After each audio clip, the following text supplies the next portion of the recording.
বাবা মা বৃদ্ধ হলেন, যখন বয়োবৃদ্ধ, যখন তাদের কর্মের যে সক্ষমতা সেটা হারিয়ে ফেলেন, সেই অবস্থায় বাবা মার প্রতি আমরা সন্তান হিসেবে কি দায়িত্ব পালন করব? রাসূল সাল্লাল্লাহু আলাইহি ওয়াসাল্লাম বলেছেন, একটা মুত্তাকির জন্য 4টি বৈশিষ্ট্য। ১ নম্বর হচ্ছে সে কোরআন এবং সুন্নাহ অনুযায়ী জীবন চালাবে। রাসূল সাল্লাল্লাহু আলাইহি ওয়াসাল্লাম তিনি আরো বলেছেন, সে আল্লাহকে ভয় করবে। ওয়াল খাউফু মিন জালিল, আল্লাহকে বেশি বেশি ভয় করবে। ওয়াল আমালু বিত-তানজিল, কোরআন এবং সুন্নাহ অনুযায়ী জীবন কাটাবে। ওয়াল কানাতু বিল কালিল, অল্পে সন্তুষ্ট থাকবে। ওয়াল ইস্তিদাদু লিয়াউমির রাহিল, দুনিয়া থেকে যে চলে যাবে এই যাওয়ার জন্য প্রস্তুতি নেবে।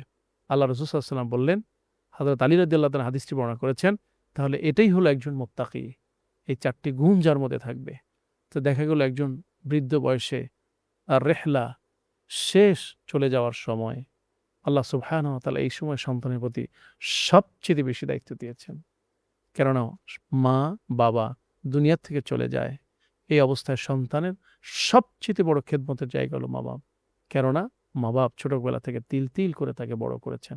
এই জন্য 1 নম্বর হচ্ছে তার ক্ষুধা নিবারণের জন্য চেষ্টা করা।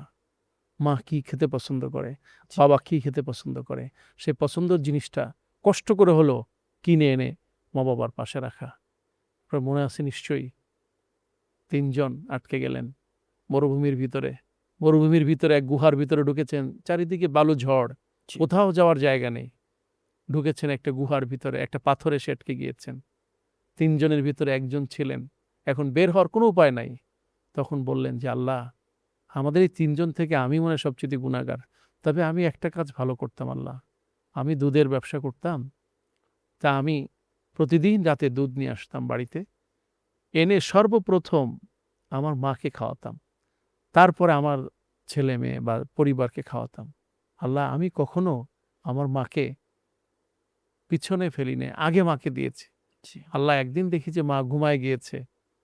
ঘুমায় গেলে যতক্ষণ পর্যন্ত মা ঘুম থেকে না জেগেছে, আমি দুধের গ্লাসটা নিয়ে দাঁড়িয়েছিলাম মায়ের পাশে। আমার সন্তানদেরকে আমি খেতে দেই নাই। আল্লাহ, তুমি যদি খুশি হয়ে থাকো তাহলে আমাদের জন্য একটু হলেও পাথরটা সরিয়ে দাও। আল্লাহ সুবহানাহু ওয়া তাআলা ওই মরুভূমির ভিতরে ওই সেই নেককার মায়ের খেদমত করার কারণে আল্লাহ সুবহানাহু ওয়া তাআলা তার একটু রাস্তাটা এবং তার গুহাটাকে একটু ফাঁকা করে দিলেন। অর্থাৎ আল্লাহ তাআলা বাবা মার খেদমতে আমাদের জীবনের সমস্ত মুসিবতকে দূর করে দিতে পারেন। অবশ্যই। নিঃসন্দেহে। এবং জাযাকাল্লাহু সবচেয়ে খায়রান। আরেকটা যেটা প্রশ্ন, যেটা সবচেয়ে গুরুত্ব, দেখা গেল মা-বাবা অসুস্থ হয়ে থাকে কিন্তু চিকিৎসা করায় না। চিকিৎসা করে না। সন্তানের জন্য এটাও বড় দায়িত্ব, তার চিকিৎসা করানো। এমনকি দেখা যায় যে জমিজমা অনেক আছে কিন্তু একটা ভালো হাসপাতালে ভর্তি করায় না। সেজন্য সন্তানের দায়িত্ব মা-বাপকে যেমন খাওয়ানো, ভরণ-পোষণ দেওয়া, তার চিকিৎসা নেওয়া, খোঁজখবর নেওয়া এবং সবচেয়ে মা-বাবার জন্য দোয়া করা।